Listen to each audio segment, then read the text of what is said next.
అధ్యాయము 28వ వచనం 20 और उसका 28।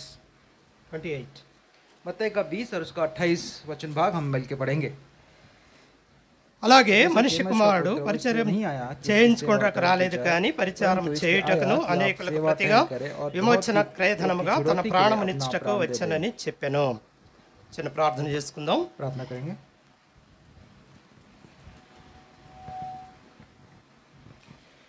కృపగల దేవా, దయగల తండ్రి, పరిశుద్ధుడా, నిఘనమైన పరిశుద్ధమైన నామాన్ని బట్టి నీకే స్తుతులు స్తోత్రములు చెల్లిస్తున్నాం తండ్రి. ఈ రీతిగా ఈ ప్రభు దినాన నీ సన్నిధిలో చేరి నాయన నిన్ను ఆరాధించి మహింపరిచే బిడ్డలముగా నీ సన్నిధిలో ఉన్నందుకే మీకే స్తుతులు చెల్లిస్తున్నాం. ఆ రీతిగా అనాది కాల సంకల్పంలో మమ్మల్ని అందరినీ కూడా ఏర్పరచుకొని సమకూరుస్తూ వచ్చారు తండ్రి. నీ జీవవాక్యమును విని నాయన తండ్రి నిన్ను ఆరాధించి మహింపరచడానికి మీరు ఇష్టపడుతున్న దేవుడుగా ఉన్నారు. ఈ సమయంలో నీ వాక్యాన్ని మేము ధ్యానించుకునేటప్పుడు మీరు మాకు తోడుగా ఉండండి, కృప చూపించండి తండ్రి. ప్రభా, నిలువబడిన నీ దాసుడిని ప్రేమతో జ్ఞాపకం చేసుకోండి. నీ దాసుడి వ్యర్థుడు నాయన, ఏమాత్రం యోగ్యత లేనటువంటి వాడు, నీ వాక్యాన్ని ప్రకటించడానికి శక్తి చాలినటువంటి వాడు కాదు తండ్రి. ప్రేమతో జ్ఞాపకం చేసుకొని నాయన తండ్రి నీ గాయపడిన హస్తంతో తాకి నీ పరిశుద్ధాత్మ శక్తిని అనుగ్రహించి నీ సెలువు చాటును మరుగు చేసుకుని మా మాటలు మా తలంపులు కాదు కానీ నీ మాటలు నీ తలంపులనే ప్రకటించడానికి సహాయం చేయవలసిందిగా వేడుకుంటున్నాం. నీ వాక్యం విని హృదయంలో భద్రపరచుకొని ఈ వాక్యపు వెలుగులో నిన్ను ఆరాధించి మహింపరచడానికి సహాయం చేయండి. ఈ రీతిగా నీ సన్నిధిలో వచ్చినటువంటి బిడ్డలందరినీ బట్టి కూడా నీకే స్తోత్రములు చెల్లిస్తున్నాం తండ్రి. ఇంకా నీ ఏర్పాట్లో ఉండి రావాల్సినటువంటి బిడ్డను త్వరపెట్టి నడిపించవలసిందిగా వేడుకుంటున్నాం. ఈ రీతిగా ఈ సమయాన్ని మాకు దీవెనకరంగా చేయవలసిందిగా వేడుకుంటూ మా ప్రభువును రక్షకుడైన యేసుక్రీస్తు నామంలో ప్రార్థించి వేడుకొంచున్నాము తండ్రి. ఆమేన్. మత్తయి సువార్త 20వ అధ్యాయము 28వ వచనంలో వ్రాయబడినటువంటి మాట, मत्ती 20 और उसके 28 में ये लिखी गई ये बात है। మనుష్య కుమారుడు అంటే యేసుక్రీస్తు ప్రభువారే ఎందుకు ఈ భూమి మీదకి వచ్చాడో ఆయన తెలియజేస్తూ ఉన్నాడు. और मनुष्य का पुत्र यानी हालांकि जो प्रभु यीशु मसीह है वो किस लिए संसार में आया है इसके बारे में लिखा है।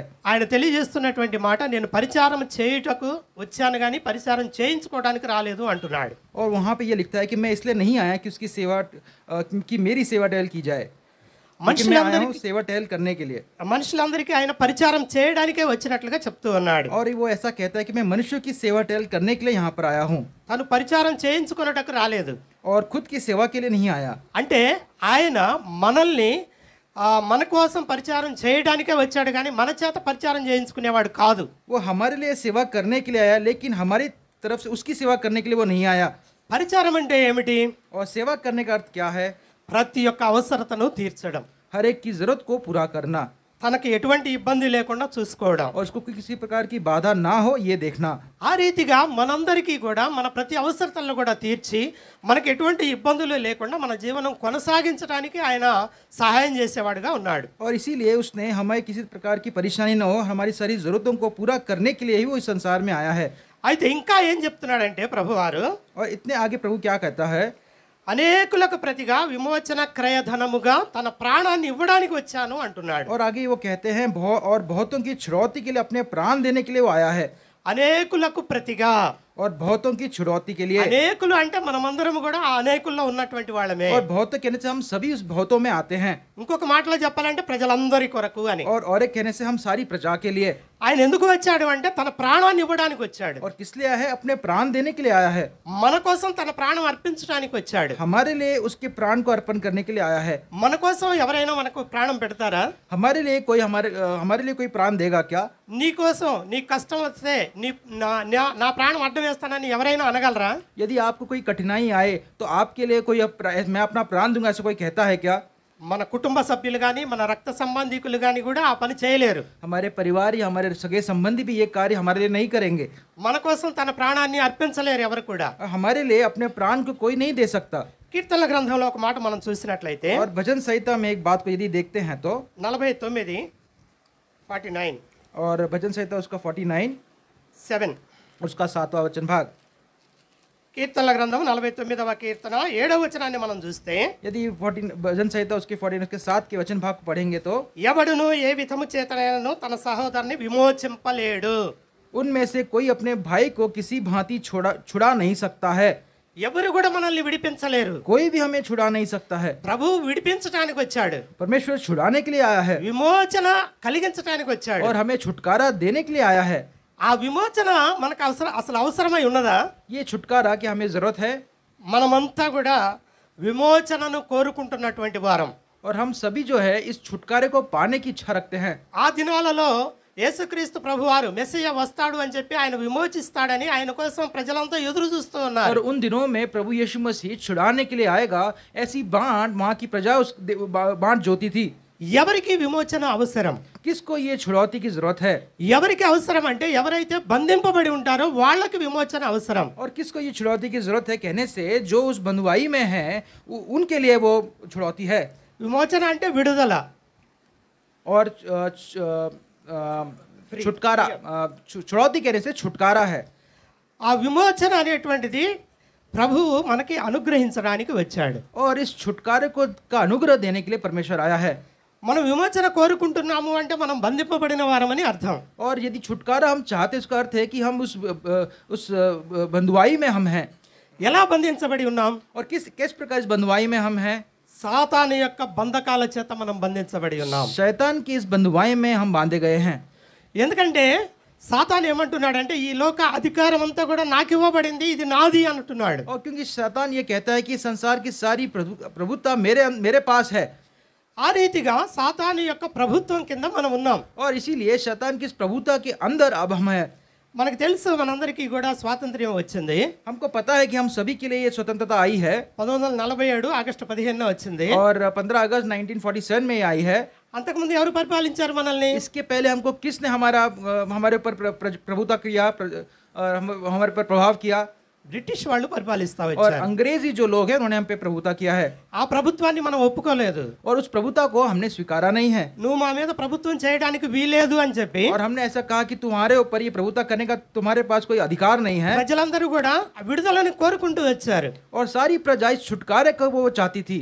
కొంతమంది ఆ రీతిగా ఆ విడుదల కోసం ప్రయత్నం చేస్తా వచ్చారు. और कई लोग ने इस छुटकारे को पाने के लिए वो प्रयास किया है। అనేక మంది ప్రయాస ఫలితంగా మనకు స్వాతంత్ర్యం అనేటువంటిది వచ్చింది. और सबके प्रयास के द्वारा ये स्वतंत्रता हमने पाई है। అంటే ఇంగ్లీష్ వారి నుంచి వారి పరిపాలన నుంచి మనం విడిపించబడుతూ और వచ్చాం. अर्थ है कि अंग्रेजी उनके इस राज्य काल से हमें छुटकारा मिला है। అదే రీతిగా సాతాను యొక్క ప్రభుత్వం కింద ఉన్నటువంటి మనము और उसी प्रकार इस शैतान की प्रभुता के अंदर रहने वाले हम जो लोग విడిపించే దేవుని కోసం ఎదురు చూస్తా ఉన్నాం. और छुड़ाने वाले उस परमेश्वर की बाट हम जो रहे थे। ఆ రీతిగా దేవుడు యేసుక్రీస్తు ప్రభువారిని ఈ లోకంలోనికి పంపిస్తూ और వచ్చాడు. इसीलिए प्रभु यीशु मसीह को इस संसार में भेजा गया। తన కుమారుని ద్వారా జనులందరూ కూడా రక్షణ పొందాలనేది దేవుని యొక్క ఉద్దేశం. और उसके पुत्र के द्वारा सारा प्रजा जो है वो छुटकारे को पाए, ये पिता की इच्छा है। యోహాను సువార్త 3వ అధ్యాయము यूहन्ना का सुसमाचार उसका 3रा अध्याय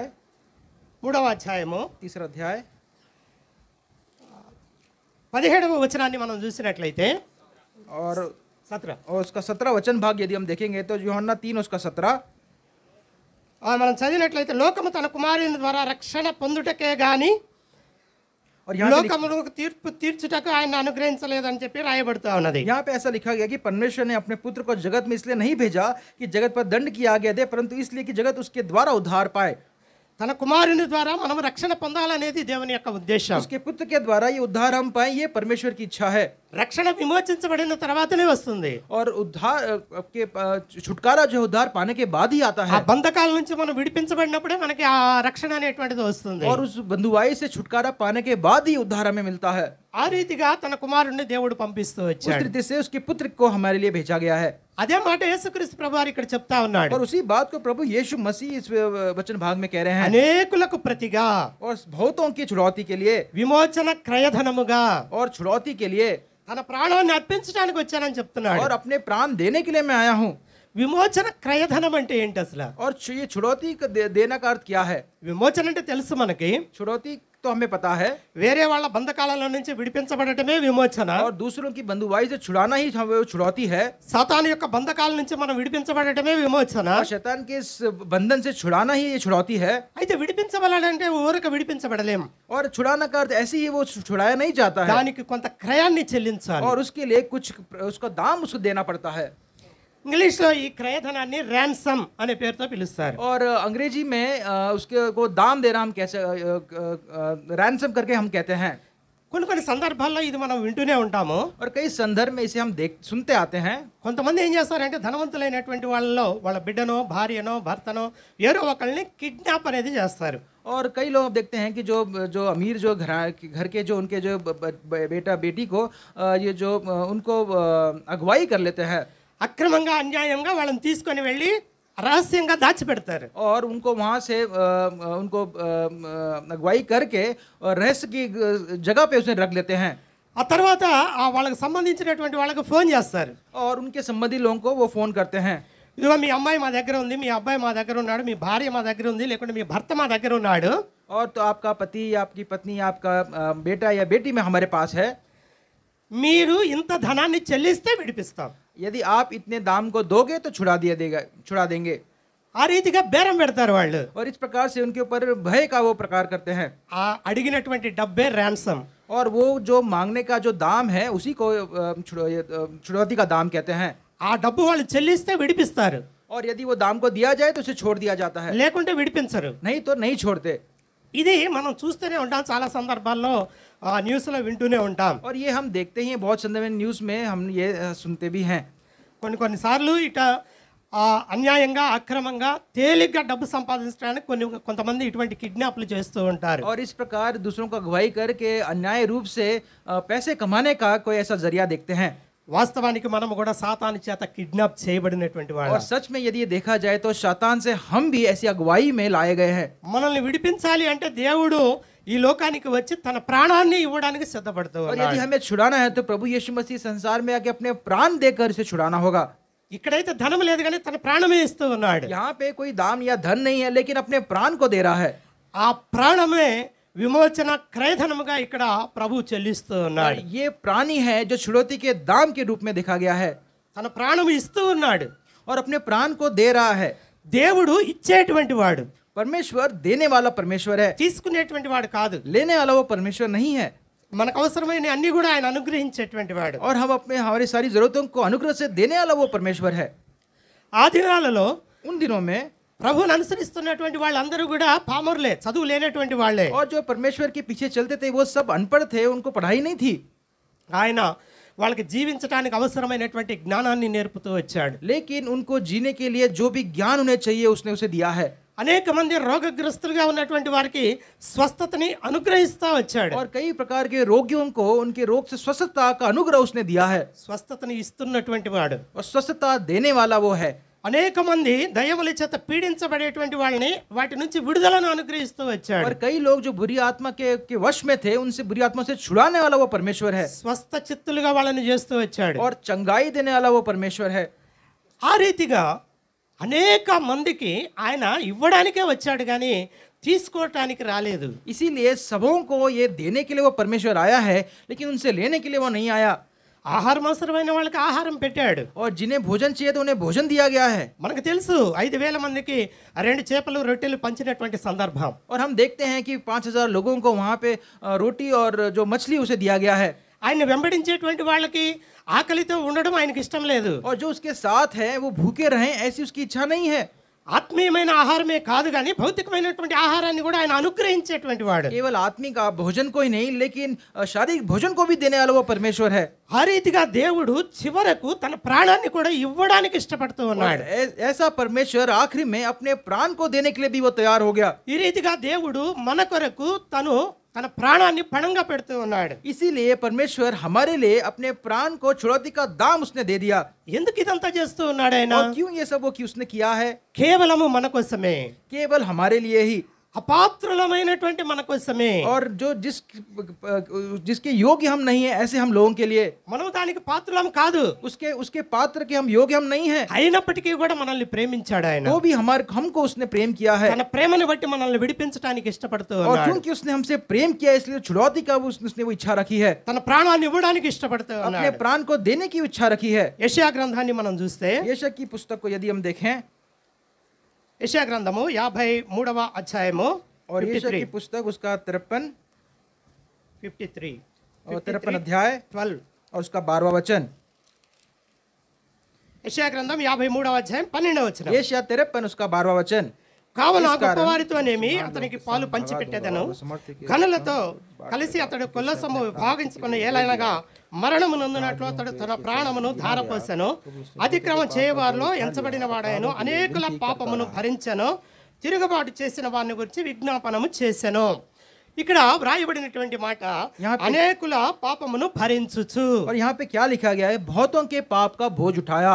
మన పాపాలను భరించడానికి వచ్చాడు ఆయన, हमारे पाप के बोझ उठाने के लिए आया है, మన పాపముల నుంచి రక్షించడానికి వచ్చాడు ఆయన. हमारे पाप से छुटकारा देने के लिए, बचाने के लिए ఆ हमें आया है। రక్షించాలంటే తన ప్రాణాన్ని ఇవ్వడానికి ఇష్టపడుతూ వచ్చాడు. यदि हमें उस पाप से बचाना है तो उसके प्राण को देना होगा। ఇక్కడ రాయబడినటువంటి మాట ఏలయనగా మరణము నొందినట్లు అతడు తన ప్రాణమును ధారపోసెను. यहाँ पे क्या लिखा गया? क्योंकि उसने अपने प्राण मृत्यु के लिए उंडेल दिया। మరణము నొందినట్లుగా తన ప్రాణాన్ని మన కోసం ధారపోస్తూ వచ్చాడు. और अपने प्राण मृत्यु के लिए उंडेल दिया उसने हमारे लिए, और हमारे लिए उसने किया है। మన పాపాన్ని భరించడానికి ధారపోస్తూ వచ్చాడు. और हमारे पाप को भोजने के लिए वो उठा है। పాపులమైనటువంటి మన కొరకు తన ప్రాణాన్ని పెడుతూ వచ్చాడు. और हमारे पापी हम जैसे लोगों के लिए अब उसने प्राण दिया है। యోహాను సువార్తలో మనం చూసినట్లయితే, यूहन्ना के सुसमाचार यदि देखें तो యోహాను సువార్త 10వ అధ్యాయము 10 यूहन्ना उसका 10 10వ అధ్యాయములో 11వ వచనం 11. और उसका 11वां वचन भाग। यूहन्ना 10 और उसका 11वां वचन। నేను గొర్రెలకు అచ్చా మంచి చర్వా కాపరిని, मैं हूँ, మంచి अच्छा కాపరి चरवा గొర్రెల भेड़ों के కొరకు लिए తన अपने ప్రాణము प्राण देता है। పెట్టును.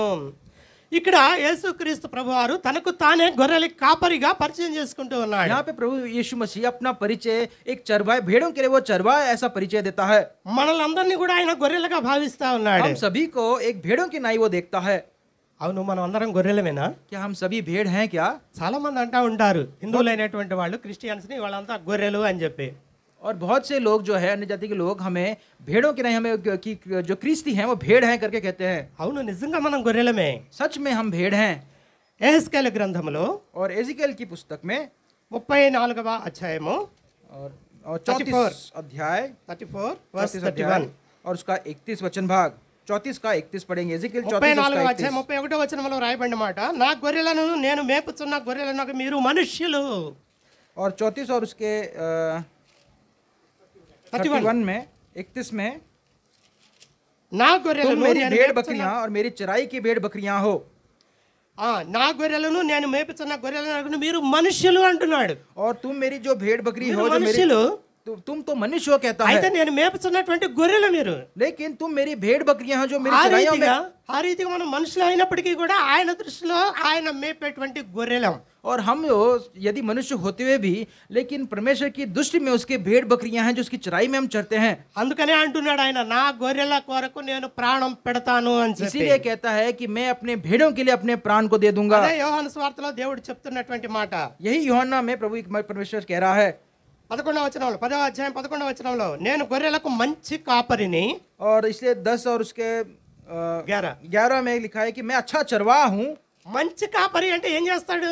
और अच्छा चरवाहा कहने से क्या कहता है? మంచిగా గొర్రెలను మేపుతా ఉంటాడు, और अच्छा वो चरवाही उनको चराता है వాటిని సంరక్షిస్తా ఉంటాడు, और उनको वो वहाँ पे सुरक्षता देता है। క్రూర మృగాల నుంచి రక్షణ ఇస్తా ఉంటాడు. క్రూర మృగాలు, వైల్డ్ యానిమల్స్. हाँ, और जो जो जंगली जानवरों से बचाता है। అట్లానే ఎండ వర్షం నుంచి కూడా వాటిని సంరక్షిస్తా और ఉంటాడు. इतना ही नहीं, भयंकर धूप और बारिश से भी उन्हें बचाता है। వాటికి జబ్బు చేసినప్పుడు వాటికి మందులు అవి వేస్తా ఉంటాడు. और जब उनको कोई घाव लगता है तो उन्हें वो दवाई देता है। నడవలేనటువంటి వాళ్ళని ఎత్తుకుని నడిపిస్తాడు. और जो भेड़ नहीं चल पाता उसे उठा कर लेके चलता है। ఆ రీతిగా మంచి కాపరి తన గొర్రెలను ఎంతగానో ప్రేమిస్తాడు. और इस प्रकार एक अच्छा चरवा अपने भेड़ियों से कितना ही प्रेम करता है। అయితే ఈ గొర్రెల కాపరి ఏం చేస్తున్నాడంటే, लेकिन ये जो चरवा है वो क्या करता है? తన గొర్రెల కోసం తన ప్రాణమును పెట్టడానికి ఇష్టపడతా ఉన్నాడు. अपने भेड़ों के लिए अपने प्राण देने की इच्छा रखता है। ఎందుకు పెట్టాలి ప్రాణం? ये प्राण क्यों देना है? సాతాను యొక్క బంధకాల నుంచి మనం విడిపించబడాలంటే కొంత చెల్లించాలి. और शैतान के उस बंधुत्व से हमें छुड़ाना है तो कुछ से देना होगा। విమోచన క్రయధనము చెల్లించాలి. और एक छुड़ौती का दाम देना होगा। ఆ విమోచన క్రయధనముగా తన ప్రాణాన్ని ఆయన అర్పిస్తూ ఉన్నాడు. और इसलिए ये छुड़ौती का दाम के पक्ष में अपने प्राण को दे देता है। పేతురు రాసినటువంటి మొదటి పత్రికలో, और पत्रस की लिखी गई पहली पत्रिका, మొదటి పత్రిక మొదటి అధ్యాయము, पहला पत्रिका उसका पहला अध्याय, అక్కడ పేతురు రాస్తున్నటువంటి మాట और वहाँ पे पेत्रस इस बात को लिखता है। 18-19 వచనాల్లో మనం చూస్తే, और 18 और 19 वचन देखें तो అక్కడ రాయబడినటువంటి మాట, वहाँ पे क्या लिखा गया है? పితృపారంపరమైన మీ వ్యర్థ ప్రవర్తన విడిచిపెట్టినట్లుగా వెండి బంగారముల వంటి క్షయ వస్తువుల చేత మీరు విమోచించబడలేదు, కానీ అమూల్యమైన రక్తము చేత అనగా నిర్దోషమును నిష్కళంకమునగను గొర్రె పిల్ల వంటి క్రీస్తు రక్తము చేత విమోచించబడితిరని మీరు ఎరుగుదురు కదా. और पहला अध्याय 18-19 वचन पढ़ता हूँ। क्योंकि तुम जानते हो कि तुम्हारा निकम्मा चाल चलन जो बाप दादों से चला आता है, उसमें तुम्हारा छुटकारा चांदी सोने अर्थात नाशवान वस्तुओं के द्वारा नहीं हुआ, पर निर्दोष और निष्कलंक मेमने अर्थात मसीह के बहुमूल्य लहू के द्वारा हुआ। వెండి బంగారములతోటి మనం విడిపించబడలా. चांदी सोने से हमारा छुड़ौती का दाम नहीं दिया गया। ఇంతకుముందు మనం చెప్పుకున్నట్టుగా కిడ్నాప్ చేసినటువంటి వాళ్ళు డబ్బు అడుగుతారు, లక్షలు కోట్లు, లేకుంటే అంత బంగారం కావాలి అంత ఇదని చెప్పి అడుగుతా अभी ఉంటారు. हमने सुना है कि जो जिनकी अगुवाई होते हैं उसके पक्ष में उनको छुड़ौती के लिए और सोना चांदी और बहुत दाम मांगा जाता है। అయితే దేవుడు అవన్నీ కాదు కానీ ఇదిగో నా ప్రాణం ఇస్తున్నాను వాళ్ళని వదిలిపెట్టు అని చెప్పి మనల్ని విడిపించడానికి తన ప్రాణాన్ని ఇస్తూ వచ్చాడు. लेकिन परमेश्वर ये कहता है कि ये सब दाम मैं नहीं दूंगा, लेकिन इस दाम के पक्ष में अपने प्राण को दूंगा ताकि तुम छुड़ाए जाओ।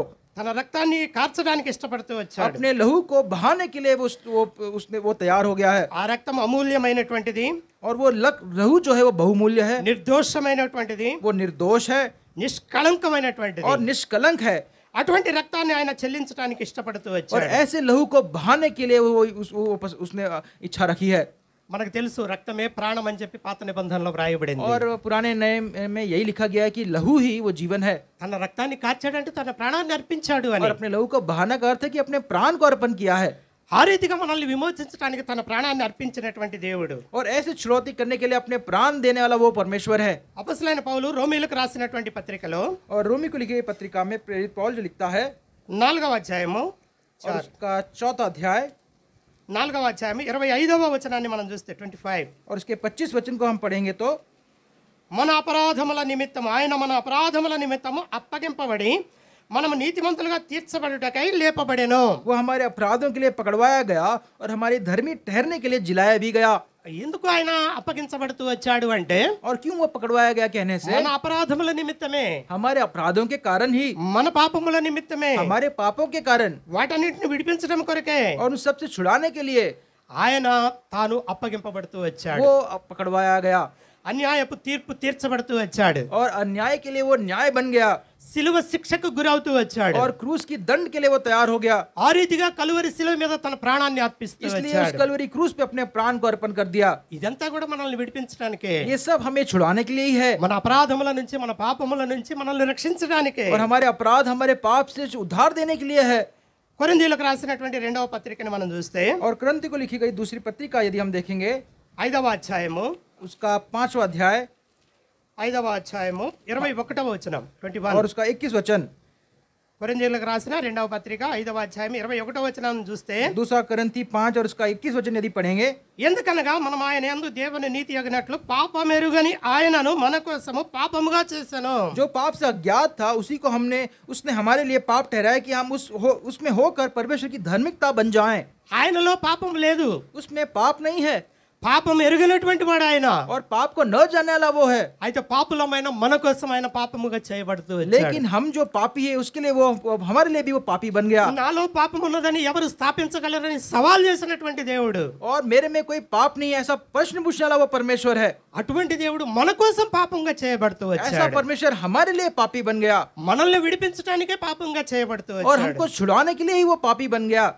అంతేకాకుండా इतना ही नहीं గల్తీలకు రాసినటువంటి పత్రికలో మనం చూస్తే और गलती को लिखी गई पत्रिका यदि देखें 3వ అధ్యాయము, उसका 3रा अध्याय గల్తీ పత్రిక 3వ అధ్యాయము और गलती उसका 3रा अध्याय 13, 14 వచనాల్లో మనం చూస్తే और 13 और 14 वचन पढ़ेंगे तो అక్కడ వ్రాయబడినటువంటి మాట, वहां पे लिखा गया ये बात है ఆత్మను గూర్చిన వాగ్దానము విశ్వాసం వల్ల మనకు లభించున్నట్లు అబ్రహాము పొందిన ఆశీర్వచనము యేసుక్రీస్తు ద్వారా అన్యజనులకు కలుగుటకై క్రీస్తు మన కోసము శాపమై మనలను ధర్మశాస్త్రం యొక్క శాపము నుండి విమోచించెను. और 13-14 दिन पढ़ता हूँ। मसीह ने जो हमारे लिए शापित बना हमें मोल लेकर व्यवस्था के शाप से छुड़ाया, क्योंकि लिखा है जो कहीं खाट पर लटकाया जाता है वह शापित है। या इसलिए हुआ कि अब्राहम की आशीष मसीह यीशु में अन्य जातियों तक पहुंचे और हम विश्वास के द्वारा उस आत्मा को प्राप्त करें जिसकी प्रतिज्ञा हुई है।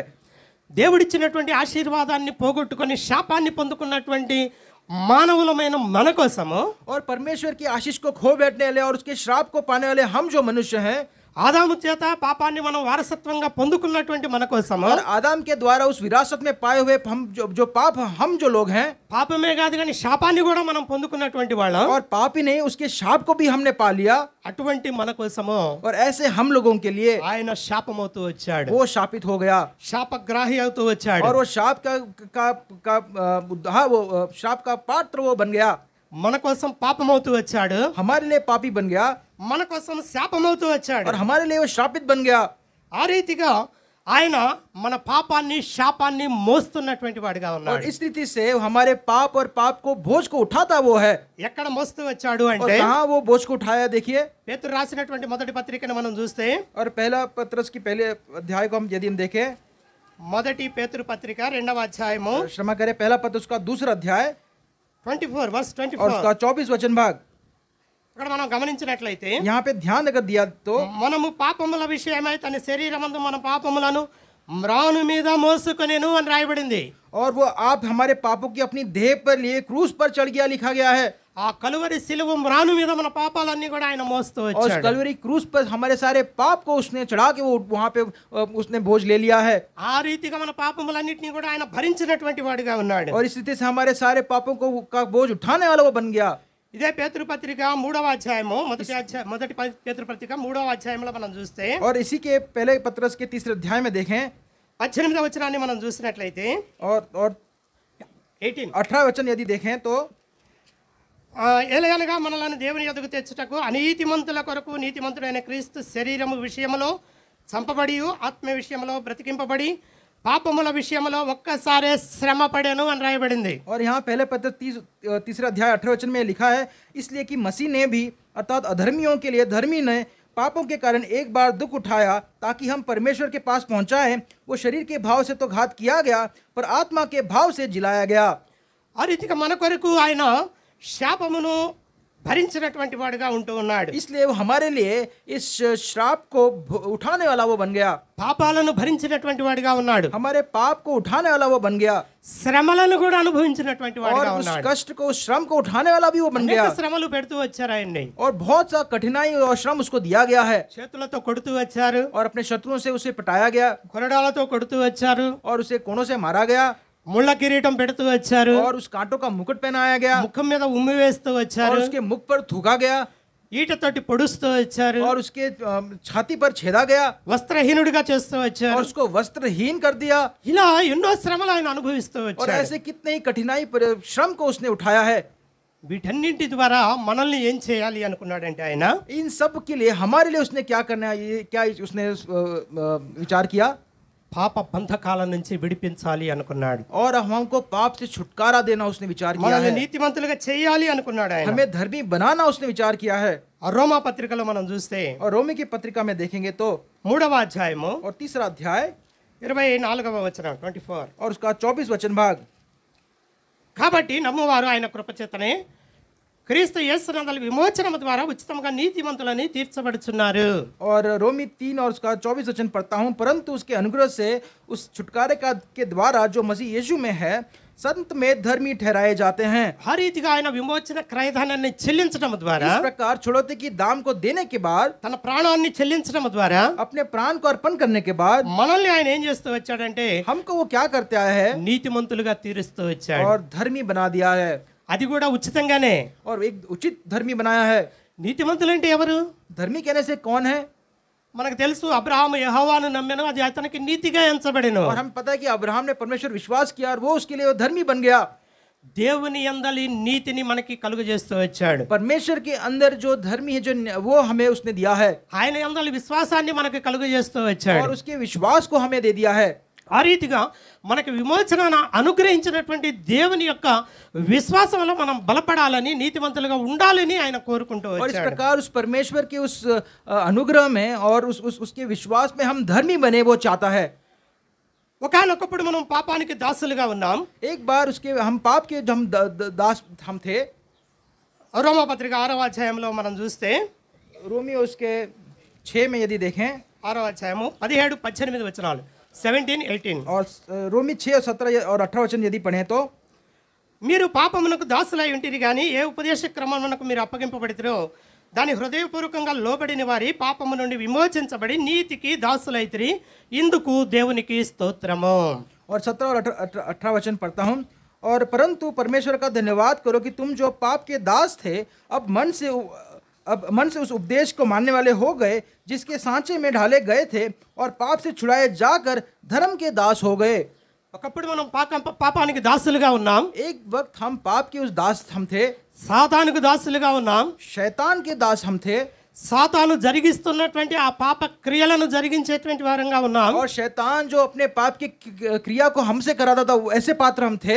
ఎప్పుడైతే ప్రభువారు మన కోసం విమోచన క్రయధనాన్ని చెల్లిస్తూ వచ్చాడో, लेकिन जब प्रभु यीशु मसीह ने हमारे लिए छुड़ौती का दाम जब दे दिया, తన ప్రాణం అనేటువంటి దాన్ని అర్పిస్తూ వచ్చాడు. अपने स्वयं के प्राण को जब उसने अर्पण कर दिया, పాపము యొక్క దాసత్వము నుండి విడిపించబడుతూ వచ్చాం. और इस पाप के इस बंधुआई से इस दासत्व से हम छुड़ गए। దేవుని యొక్క మాటలకు లోబడి దేవునికి ఇష్టమైనటువంటి వారముగా నీతిమంతులుగా తీర్చబడుతూ और వచ్చాం. परमेश्वर के उपदेश को मानने के द्वारा हम धर्मी हम बन गए। ఇక్కడ రాయబడినటువంటి మాట హృదయపూర్వకంగా లోబడ్డాం దేవునికి. और यहाँ पे लिखा है कि अपने मन से उस उपदेश को माना, ये लिखा गया है। తను చేసినటువంటి త్యాగాన్ని మనం గుర్తించినటువంటి వారమై ఉన్నాం. और उसके उस बलिदान को स्मरण करने वाले हम बन गए। ఎవరైతే తన ప్రాణాన్ని పెడతారో మన కోసం, कौन है जो हमारे अपने प्राण को हमारे लिए देगा? మన కుటుంబ సభ్యులు కూడా మన కోసం పెట్టలేరే. हमारा परिवारवासी भी हमारे लिए ये कार्य नहीं करेगा। అటువంటి మన కోసం ఆయన మన విడిపించడానికి మన విమోచన కొరకే తన ప్రాణాలను అర్పిస్తూ और వచ్చాడు. हमारे लिए इसलिए उस छुड़ौती के दाम को हमको छुड़ाने के लिए अपने प्राण का दाम उसने दे दिया।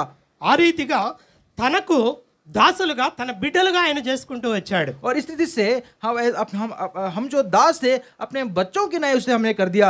పాపము నుంచి విడిపించబడ్డాం, और पाप से हम छुड़ौती हमें मिल गया దేవుని వద్దకు చేర్చబడుతూ వచ్చాం. और परमेश्वर के उसकी उपस्थिति में हम आ गए। ఆ రీతిగా నీతికి ఇప్పుడు దాసులుగా ఉంటూ ఉన్నాం మనం. इस प्रकार एक धर्मी दास उसके लिए हम बन गए। అసలు నీతి ఎట్లా వస్తుంది మనకి? ये धर्मीपना कैसे आएगा? ఇంతకుముందే మనం చెప్పుకున్న అబ్రహాము యెహోవాను నమ్మిన అతనికి నీతిగా ఎంచబడిందని. और इसके पहले हमने अभी पढ़ा है कि अब्राहम जो है उसने विश्वास किया और उसके द्वारा वो धर्मी बन गया। అయితే ఒక మాటను మనం చూసినట్లయితే एक विषय को यदि हम देखें ద్వితీయోపదేశ కాండము और జ్యుటార్నమే व्यवस्था विवरण 6 उसका 6 25 और 6 का 25 वचन भाग।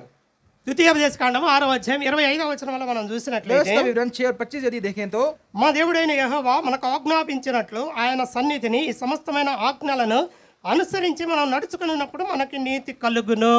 और व्यवस्था विवरण 6:25 पढ़ता हूँ।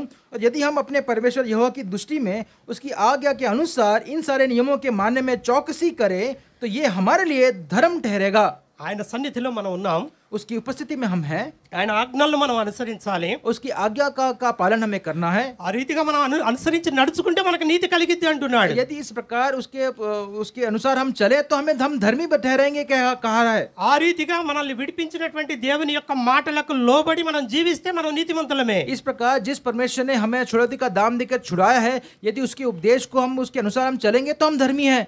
ఆ రీతిగా యోహాను భక్తుడు తెలియజేస్తున్నటువంటి మాట ఏంటంటే, और యోహాन जो उसका शिष्य है, जो भक्त है, वो इस रीति से कहता है। యోహాను రాసినటువంటి మొదటి పత్రిక और యోహన్నా ने लिखी जो उसका सुसमाचार, क्षमा करे, पहला पत्रिका 2వ అధ్యాయం दूसरा యోహన్నా 1:2 उसका 1 और उसका 2 वचन। మొదట మనం చూసినట్లయితే, నా చిన్న పిల్లలారా మీరు పాపము చేయకుండుటకై ఈ సంగతులను మీకు వ్రాయిస్తున్నాను. ఎవడైనను పాపము చేసిన ఎడల నీతిమంతుడైన యేసు అని ఉత్తరవాది తండ్రి యొద్ద మనకున్నాడు. ఆయనే మన పాపములకు శాంతికరమై ఉన్నాడు. మన పాపములకు మాత్రమే కాదు, సర్వలోకమునకు శాంతికరమై ఉన్నాడు. ఫస్ట్ 2 verses, सेकंड चैप्टर, क्षमा करे, पहला यूहन्ना उसका सेकंड चैप्टर, दूसरा अध्याय उसके पहले 2 वचन। हे मेरे बालकों, मैं ये बात तुम्हें इसलिए लिखता हूँ कि तुम पाप ना करो, और यदि कोई पाप करे तो पिता के पास हमारा एक सहायक है, अर्थात धर्मी यीशु मसीह, और वही हमारे पापों का प्रायश्चित है, और केवल हमारे ही नहीं वरन सारे जगत के पापों का भी।